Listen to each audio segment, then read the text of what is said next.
insights. In more inputs that's coming in on this story, we have visuals of the charred and mangled remains of the private sleeper bus which was involved in the accident on NH48.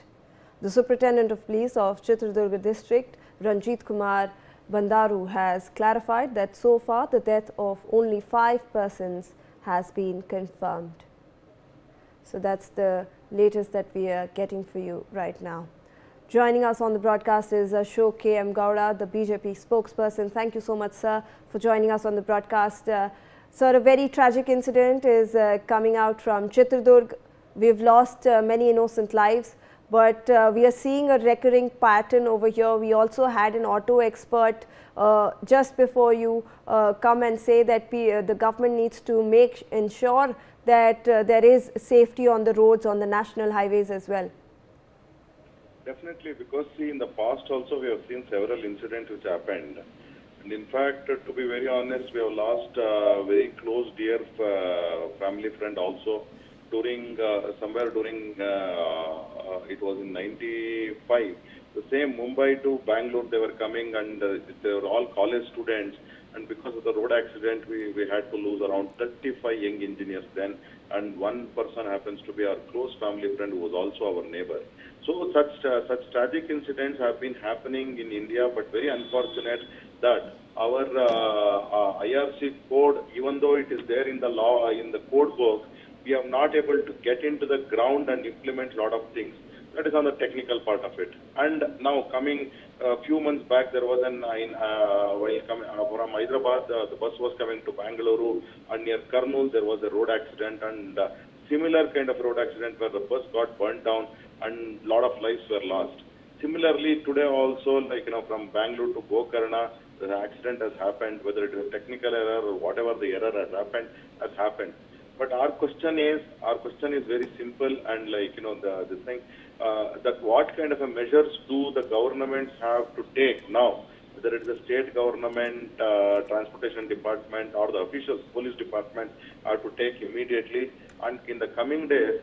See, because they are saying that 32-seater, it was 29 people were traveling, and the names are out now. Only the accident has happened in the midnight, and the names are out now. And they have announced the compensation. State government has announced the compensation of only 2 lakh rupees.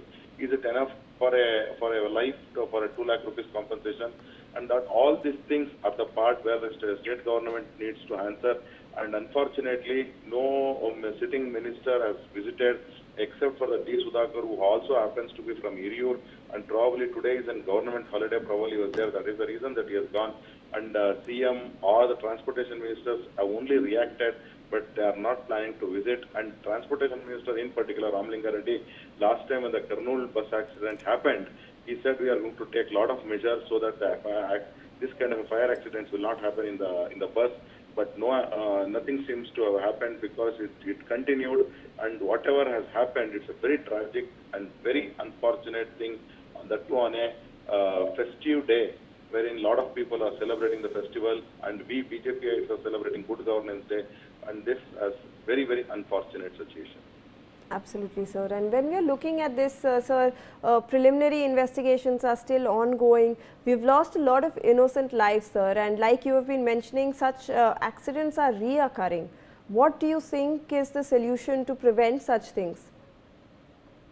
One thing is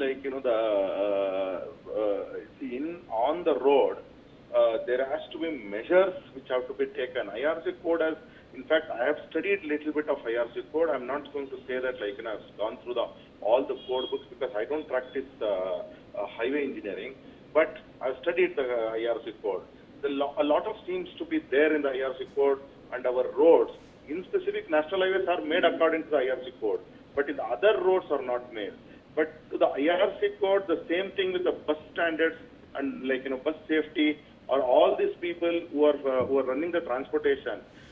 We all know that. In fact, last 2 days before, there was a paper report stating that the buses are one bus is there, but multiple registrations have happened, or for multiple buses one registration has happened. It's a vice versa. Sorry.